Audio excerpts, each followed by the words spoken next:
So I think a piece of advice for somebody coming into the Canadian context and working with Canadian older adults is to,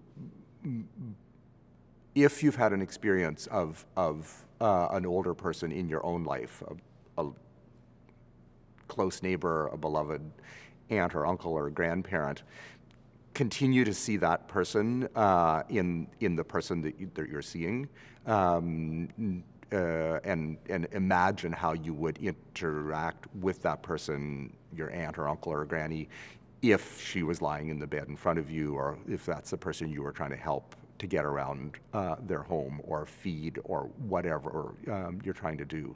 So I think we often think of old people as very different from us, and we don't know how to talk to them or touch them, or we're afraid they're going to fall or break or something. But we don't feel that way about our loved ones. We know how to talk to them, and we know how to touch them and to help them. And so if we could transfer some of those skills that we have innately from working with the people we love to working with people whom we see as patients, I think we'd be much more successful.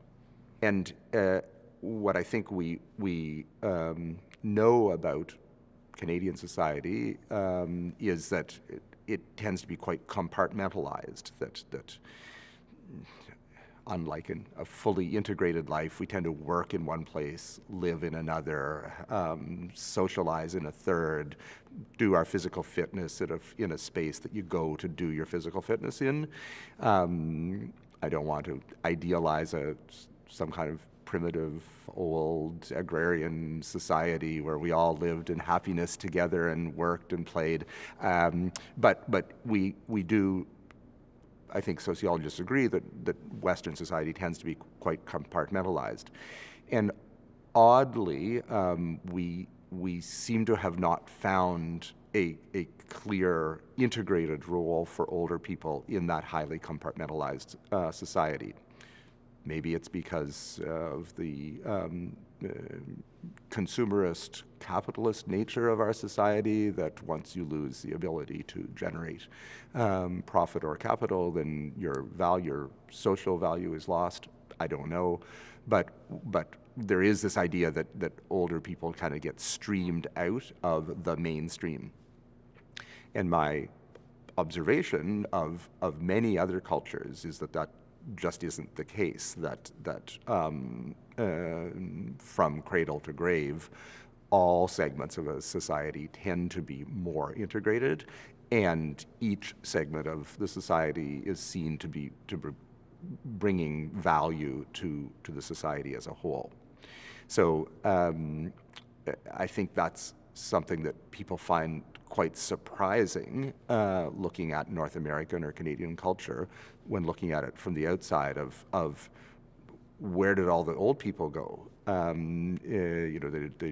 not in the workforce because we're getting better at this, but through economic necessity, we're getting better at it. But we have, told people that they had to stop working at 65, even though they didn't want to stop working at 65, and even though they were in their most productive period of their life. So we've streamed them out of the workforce, and we live quite isolated lives, and so family members are often living separate from their older family members, so they're not even integrated into the nuclear family.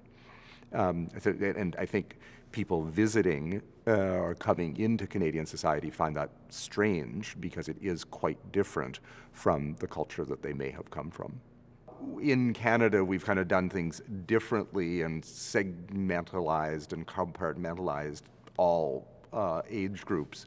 I think we should remember that we actually have a model in Canada for respecting and integrating older people, and that is our First Nations people.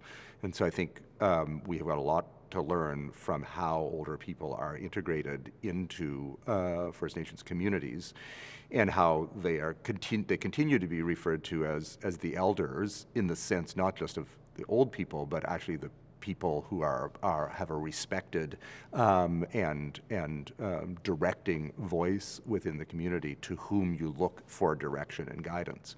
I think it is rarely the case that First Nations people abandon or shut out or shut down their older people, and I think we could all learn quite a lot from that.